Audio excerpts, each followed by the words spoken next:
नमस्कार दोस्तों, स्वागत है अपने YouTube channel top trending GK में। दोस्तों इस वीडियो में देखने वाले हैं आरआरबी एनटीपीसी का जो 15 फरवरी 2021 को प्रथम पारी में एग्जाम कंडक्ट हुआ है। टोटल 40 जीके के सवाल में से यहाँ पर 37 एग्जैक्ट सवाल मिल चुके हैं और ये सारे सवाल एक्स्ट्रा फैक्ट सही देखने वाले हैं, तो बने रहेगा वीडियो के एंड तक। इसकी पीडीएफ फाइल आपको 15 फेब की फर्स्ट प्लस सेकेंड सेट की, देखिए सेकेंड सेट का वीडियो है आज नाइट को नहीं आ पाएगा, मतलब आपको कल मॉर्निंग में मिल सकता है सेकेंड सेट का वीडियो। मैं थोड़ा अभी भी बीमार चल रहा हूँ, रिकवर नहीं हुआ है, जुकाम और बुखार हो रखा है, इसलिए वीडियो डिले हो रहा है। तो पीडीएफ फाइल के लिए आप टेलीग्राम चैनल ज्वाइन कर लेना। टेलीग्राम चैनल के लिए डिस्क्रिप्शन बॉक्स में लिंक है, लिंक से ही ज्वाइन करना, अदरवाइज फेक चैनल ज्वाइन हो सकते हैं। बाकी जिन भी कैंडिडेट का एग्जाम था इसके अतिरिक्त 2 से 3 सवाल रह गए हैं, वो आप कमेंट करके बता देना ताकि मैं उसको पीडीएफ में इंक्लूड कर दूंगा। इन सभी भाइयों का बहुत बहुत धन्यवाद जिन्होंने रियल और ऑथेंटिक सवाल है वो टेलीग्राम पर सेंड किए हैं। आप भी अपने सेट में पूछे गए सवाल भेज सकते हो, कमेंट करके बताना आपका एग्जाम कब है, और सवाल भेजने के लिए टेलीग्राम चैनल से जुड़ जाना। वीडियो कंटिन्यू करें उससे पहले मैं आपको बता दूं, जिन भी कैंडिडेट का अभी एनटीपीसी का एग्जाम नहीं हुआ है या फिर वो अन्य किसी भी सेंट्रल या स्टेट गवर्नमेंट एग्जाम की तैयारी कर रहे हैं, तो आपके लिए मॉक टेस्ट लगाना बहुत ज़्यादा जरूरी हो जाता है। अभी जो एग्जाम हो रहे हैं इसमें सवाल तो ज़्यादा आते हैं, समय कम मिलता है, तो प्रैक्टिस यदि आपकी अच्छी रहेगी तो आप कम समय में ज़्यादा सवाल अटेम्प्ट कर पाओगे। प्रैक्टिस के लिए आपको क्या करना है, टेक्स्ट बुक सीरीज यहाँ पर लेके आया है एक धमाकेदार ऑफर। इसमें आपको मिल रहा है 100 प्लस एग्जाम्स के अनलिमिटेड मॉक टेस्ट हैं, 1 वर्ष की वैलिडिटी के साथ। किसी भी एग्जाम की तैयारी कर रहे हो, ग्रुप डी हो गया, एनटीपीसी हो गया, बैंकिंग हो गया, एसएससी हो गया, एक ही पास के अंतर्गत आप सारे मॉक टेस्ट लगा सकते हो। इसमें भी यदि आप टीटी जी के कूपन कोड अप्लाई करोगे तो आपको एक्स्ट्रा 30 रुपये का और डिस्काउंट मिल जाएगा। ज़्यादा जानकारी के लिए डिस्क्रिप्शन बॉक्स जरूर चेक कीजिएगा, वहाँ पर लिंक अवेलेबल है, आप ज्वाइन कर सकते हो। यहाँ पर एनटीपीसी के 162 मॉक टेस्ट हैं, इसके अतिरिक्त ग्रुप डी के आपके 170 मॉक टेस्ट है। तो चलिए यहाँ पर कंटिन्यू करते हैं। तो आपके सामने जो पहला सवाल है कि लापता या फिर जो गुमशुदा बच्चे हैं उनको बचाने के लिए उनके खोज कर और उनके परिवारों के साथ फिर से मिलाना किस योजना का उद्देश्य है। तो गुमशुदा बच्चों को बचाने के लिए जो योजना है उसका नाम है मुस्कान अभियान है, या फिर ऑपरेशन स्माइल हो जाएगा, जो कि 2015 में ये योजना लॉन्च की गई थी, मुस्कान अभियान। अगला सवाल लिखिएगा, कोविड-19 से भारत में प्रथम मृत्यु किस राज्य में हुई थी। तो कोरोना वायरस के कारण जो भारत में होने वाली प्रथम मृत्यु है वो कर्नाटक में हुई थी, 10 मार्च 2020 की बात है ये। तो फर्स्ट कोविड आपको पूछ ले कि प्रथम कोविड-19 पेशेंट है तो मरीज है वो किस राज्य में मिला है कोरोना वायरस से संक्रमित, तो वो हो जाएगा केरला राज्य में मिला है। नाम है उनका उषा राम मनोहर है, तो ये महिला है। तो 30 जनवरी 2020 को ये प्रथम मरीज मिले थे, फर्स्ट कोविड-19 पेशेंट उषा राम मनोहर है। आपको पूछ ले भारत में पहला व्यक्ति जो कोरोना वायरस के खिलाफ टीका लगाया, तो कोरोना वैक्सीन सबसे पहले लगाई गई है मनीष कुमार को। तो ये सभी फैक्ट आने वाला है कि एग्जाम के लिए इंपॉर्टेंट है। आपको पूछा गया था भारत में प्रथम मृत्यु जो कोविड-19 के कारण हुई है वो किस राज्य में हुई, तो कर्नाटक में हुई है। अगला सवाल देखिएगा, मादक पदार्थ नियंत्रण एवं अपराध रोकथाम हेतु संयुक्त राष्ट्र की कौन सी संस्था कार्यरत है। तो ड्रग्स वगैरह को कंट्रोल करने के लिए ये जो संस्था हो जाएगी यूएनओडीसी, मतलब United Nations office on drugs and crime हो जाएगा, जिसकी स्थापना 1997 में हुई है। इसका हेडक्वार्टर है वियना, ऑस्ट्रिया में। अगला सवाल, भीम की फुल फॉर्म। आज फुल फॉर्म से 3 से 4 सवाल पूछे गए, इजी फॉर्म पूछी गई है। भीम का हो जाएगा भारत इंटरफेस फॉर मनी हो जाएगा, और इंडियन मोबाइल पेमेंट ऐप हो जाएगा जो भीम है, यूपीआई से कनेक्ट रहता है, तो यूनिफाइड पेमेंट इंटरफेस यूपीआई की फुल फॉर्म है। इन सभी को डेवलप किया गया है एनपीसीएल के द्वारा, तो इसकी भी फुल फॉर्म आप याद कर सकते हो, national payment corporation of India, NPCI. अगला सवाल, प्रथम पर्यावरण दिवस कब मनाया गया है। तो प्रथम पर्यावरण दिवस है, ये मैं एक्स्ट्रा फैक्ट में आपको बता चुका हूँ, 1974 में। आपको वर्ष पूछा गया है तो 1974 हो जाएगा, 5 जून 1974 को प्रथम पर्यावरण दिवस है वो मनाया गया था। अब देखिए मैं बात करूँ लेटेस्ट, जैसे कि 2020 में जो पर्यावरण दिवस है उसकी थीम क्या है। तो 2020 में जो पर्यावरण दिवस, एक तो आपको पूछा जाता मेज़बानी किससे की, इससे पहले आपके एनटीपीसी में आ चुका है। तो मेज़बानी ये की गई है दोस्तों 2020 में कोलंबिया ने विश्व पर्यावरण दिवस की मेज़बानी की थी। इससे पहले 2019 में चाइना इसका मेज़बान देश था। और मैं अब बात कर लेता हूँ आपकी थीम की। तो थीम जैसे कि 2020 की आपकी थीम हो जाएगी time for nature celebrating biodiversity हो जाएगी, जो कि कोलंबिया में होस्ट किया गया है पार्टनरशिप जर्मनी के साथ में। उससे पहले 2019 की थीम है बीट एयर पोल्यूशन, और 2018 की थीम भी आपको पूछी जा चुकी है, तो बीट प्लास्टिक पोल्यूशन हो जाएगा। आपको पूछ लें पर्यावरण संरक्षण अधिनियम है वो कब पारित हुआ था, तो ये 1986 को। एनआरएचएम की फुल फॉर्म भी आपको पूछी गई, तो नेशनल रूरल हेल्थ मिशन हो जाएगा, जिसको लॉन्च किया गया है 12 अप्रैल 2005 को। क्या नाम है आपका, यहाँ पर पूछा गया है NRHM यानी नेशनल रूरल हेल्थ मिशन। आपको पूछ ले NUHM का क्या हो जाएगा, तो नेशनल अर्बन हेल्थ मिशन है, जो 2013 को ये लॉन्च किया गया है, और रूरल वाला 2005 को। अगला सवाल देखिए, भारत की प्रथम निडल से लिखी गई पुस्तक कौन सी है, तो निडल बुक्स हो जाएगी, ये आपके विश्व की पहली निडल पुस्तक है। सुई से तो मधुशाला इसका करेक्ट आंसर हो जाएगा। इस बुक्स के वैसे लेखक कौन है, हरिवंश राय बच्चन। भारत छोड़ो आंदोलन की 78वीं वर्षगांठ कब मनाई गई थी। देखिए सवाल में स्टूडेंट जैसे कि मैंने कॉल पर कंफर्म किया तो बताया कि भारत छोड़ो आंदोलन मेंशन नहीं था, ऐसे बताया गया था कि 78वीं वर्षगांठ है किसी आंदोलन की कब मनाई गई है। तो आप बताना एग्जैक्ट क्या लैंग्वेज थी, इसी का ही पूछा है भारत छोड़ो आंदोलन का।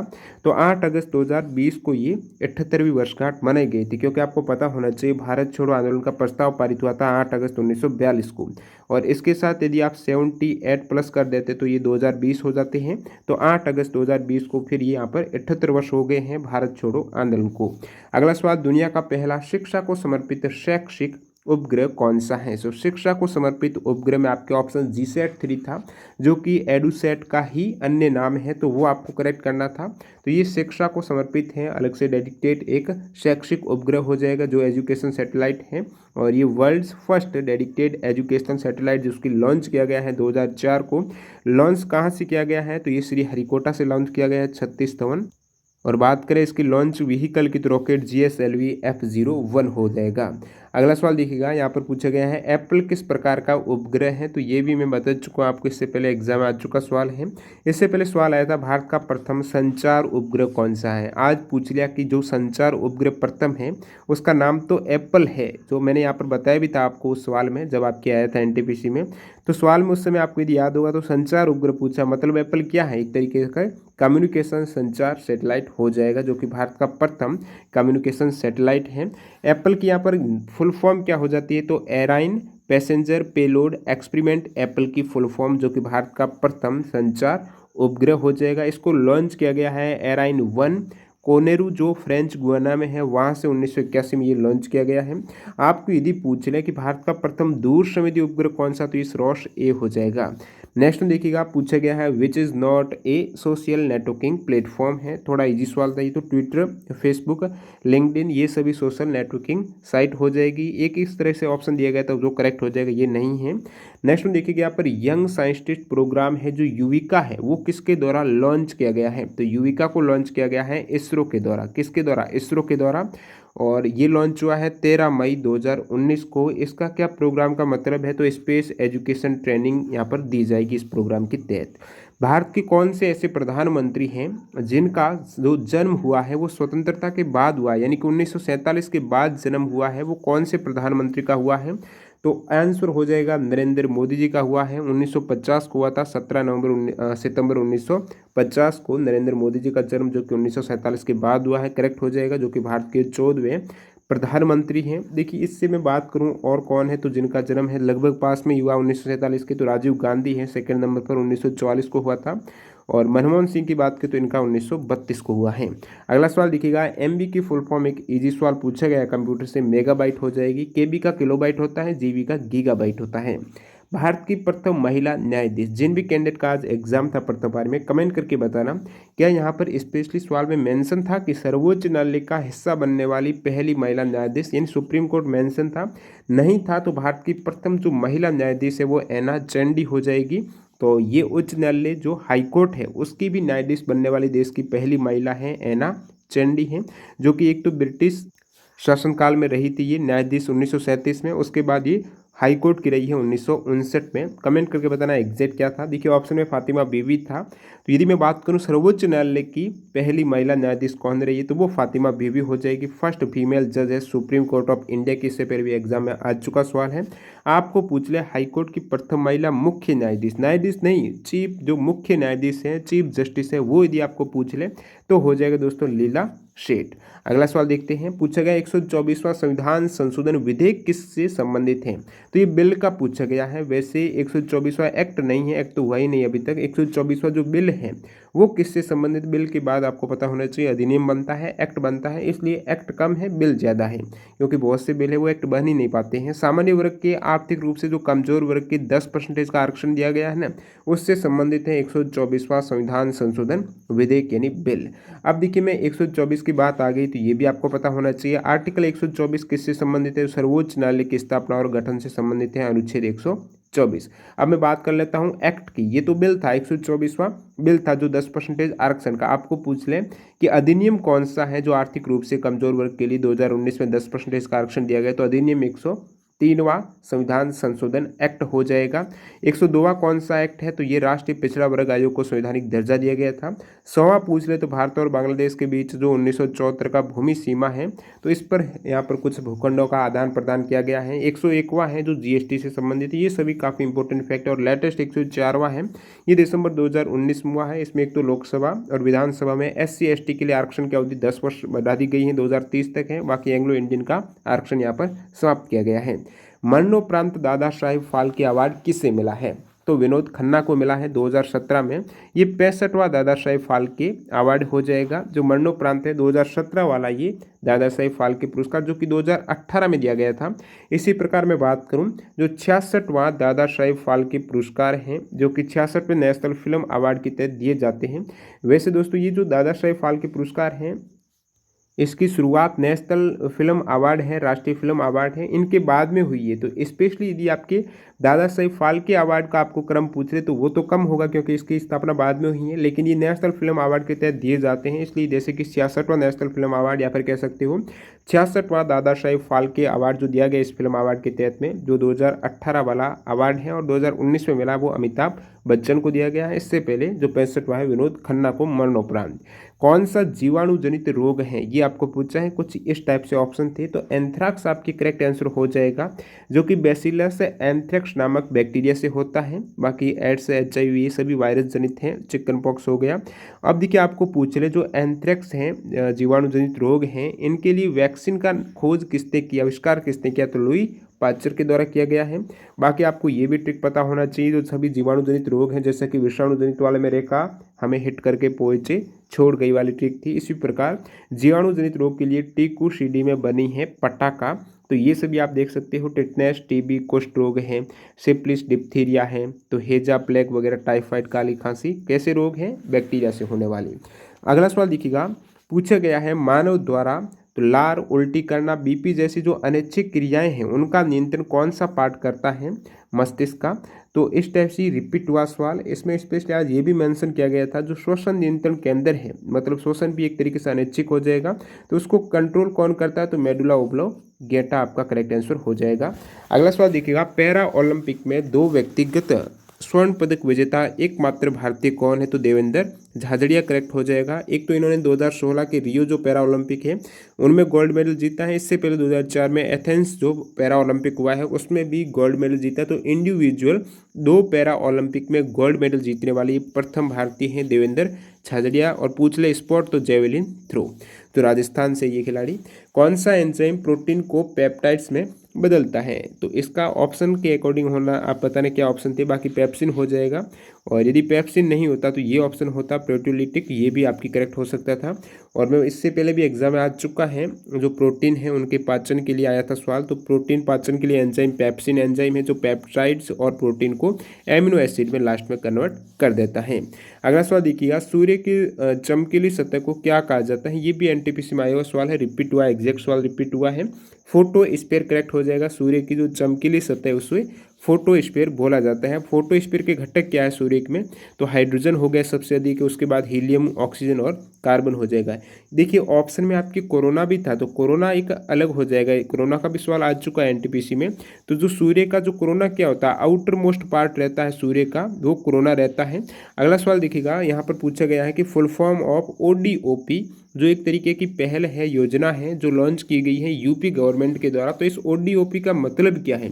OD यानी 1 डिस्ट्रिक्ट, OP यानी 1 प्रोडक्ट।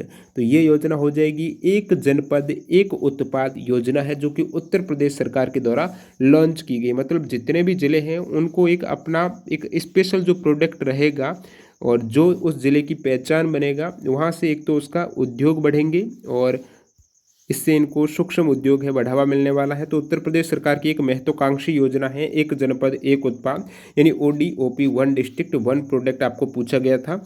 अगला सवाल देखिएगा, यहाँ पर पूछा गया है 1857 का विद्रोह न तो प्रथम था, न ही राष्ट्रीय था और न ही स्वतंत्रता संग्राम था, ये कथन किसका है? तो एक स्पेशल मैंने 1857 की जो भी बुक्स है या फिर किसने क्या कहा है इस विद्रोह को, उसकी मैंने टेलीग्राम चैनल पर डाली हुई थी पोस्ट और वहाँ से ये सवाल आ गया आज।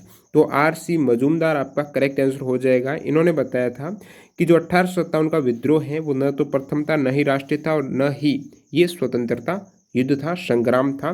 तो ये RC मजूमदार हो जाएगा। अब देखिए, आपको पूछ लें कि 1857 के विद्रोह को सबसे पहले किसने आज़ादी का पहला संग्राम या फिर पहला युद्ध कहा है? तो ये विनायक दामोदर सावरकर के द्वारा कहा गया है। तो ये सभी इंपॉर्टेंट फैक्ट है 1857 क्रांति के, आप देख लेना टेलीग्राम पर। तो टेलीग्राम के लिए लिंक है डिस्क्रिप्शन बॉक्स में, वहाँ से ज्वाइन करना। कोल्हाटी भाषा किस राज्य में बोली जाती है? तो कोल्हाटी भाषा है ये स्पेशली पुणे जो डिस्ट्रिक्ट है महाराष्ट्र हो जाएगा यदि राज्य का पूछा है।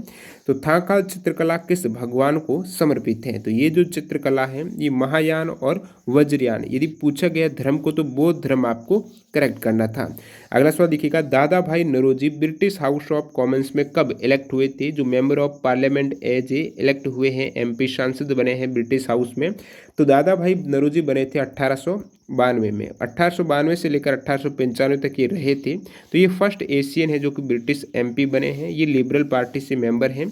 अगला सवाल, RBI लोगो में किसका चित्र है? तो दो चित्र हैं। एक तो यहाँ पर हो जाएगा ताड़ के पेड़ का जो पाम ट्री है और इसके सामने है रॉयल बंगाल टाइगर। जो भी ऑप्शन में होगा ताड़ का पेड़ और रॉयल बंगाल टाइगर दोनों पता होना चाहिए। ये आप देख सकते हो जो रिजर्व बैंक ऑफ इंडिया का लोगो है, इसमें ये बंगाल टाइगर है और ये आपका पाम ट्री।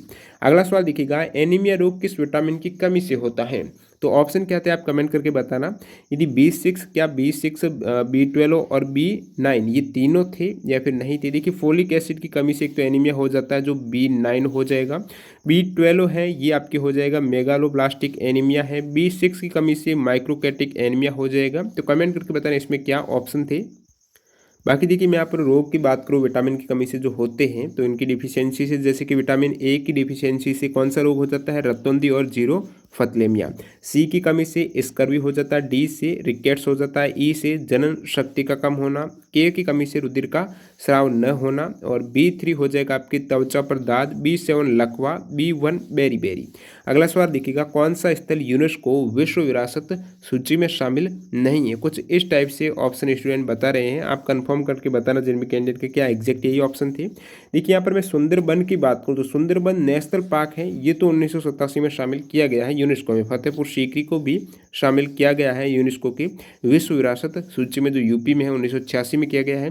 रेड फोर्ट भी ऑप्शन में था, दिल्ली में है, ये 2007 में इसको किया गया था। एक ऑप्शन आपके एलिफेंटा गुफा है, तो इनको भी शामिल किया गया है 1987 में, जो कि कहाँ पर है? ये महाराष्ट्र में से घारापुरी गुफा भी बोला जाता है। इससे पहले NTPC में यहाँ पर एलिफेंटा से सवाल आया था, ये किस भगवान को समर्पित है?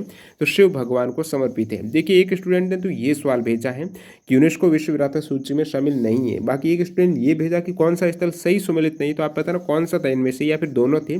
सन टेम्पल उड़ीसा बता रहे हैं जो कि सही है। एलिफेंटा गुफा उन्होंने कर्नाटक बताया जो गलत हो जाएगा। फतेहपुर सीकरी यूपी है, तो ये आपके महाराष्ट्र होना चाहिए।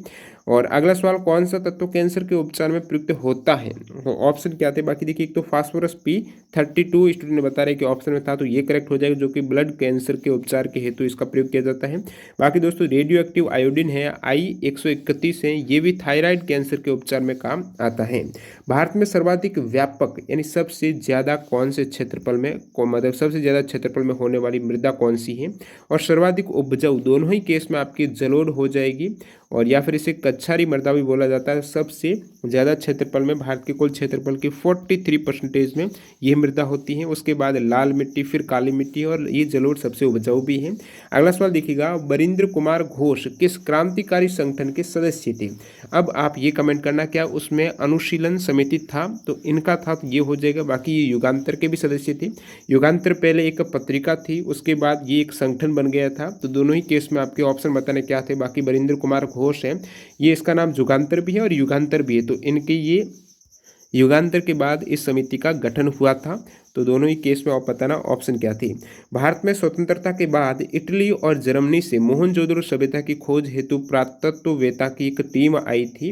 वो कब आई थी भारत में? 1947 के बाद, ये आपको पूछा है। तो मोहनजोदड़ो सभ्यता की खोज हेतु इटली और जर्मनी से जो आई थी वो आई थिंक 1980 करेक्ट होना चाहिए। बाकी एग्जैक्ट क्या लैंग्वेज थी आप कमेंट करके बताना इसमें। और मोहनजोदड़ो की बात करें तो इसकी वजह से सबसे पहले डिस्कवरी हुई थी 1922 में आर.डी. बनर्जी के द्वारा। अगला सवाल देखिएगा, यहाँ पर पूछा गया है ओरिनोव क्या है? तो इसमें स्पष्ट लैंग्वेज नहीं मिली है ओरिनोव क्या है, जिनको पता है वो बता सकते हैं।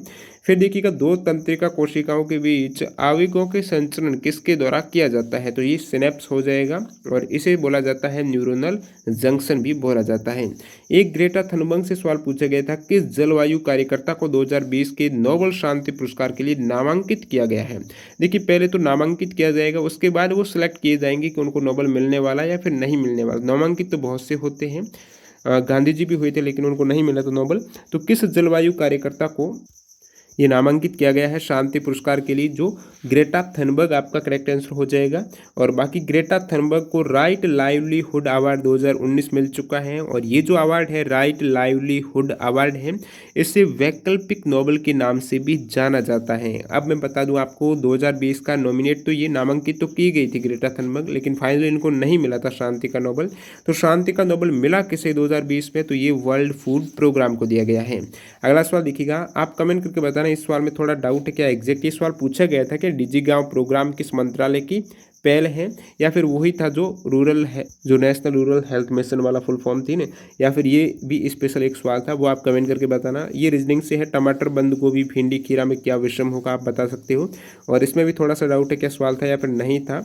और ये आपकी एक और रीजनिंग का सवाल पूछा गया था जिसमें एक तो ये था कार ऑटोमोबाइल है, तो ऑटोमोबाइल की क्या मतलब, जिसमें पहिए होते हैं और ईंधन इंजन होता है वो ऑटोमोबाइल हो जाएगी। जैसे कि कार अपने आप में क्या एक ऑटोमोबाइल है। लैपटॉप क्या हो जाएगा? तो लैपटॉप एक कंप्यूटर हो जाएगा। तो दोस्तों इस प्रकार से इस शिफ्ट में पूछे गए अपन ने मैक्सिमम सवाल कवर कर लिए हैं। बाकी जितने भी 2-3 सवाल बच गए हैं वो आप कमेंट करके बताना, मैं पीडीएफ में इंक्लूड कर दूंगा। और 1-2 सवाल में लैंग्वेज में थोड़ी प्रॉब्लम है, वो भी आप बता सकते हो। और सेकंड शिफ्ट का वीडियो आज का आपको मिल जाएगा, कल मैं कोशिश करूंगा डाल दूंगा यदि अच्छी तरीके से रिकवरी हो गई तो मिलते हैं कल वाले वीडियो के साथ। वंदे मातरम, जय हिंद दोस्तों।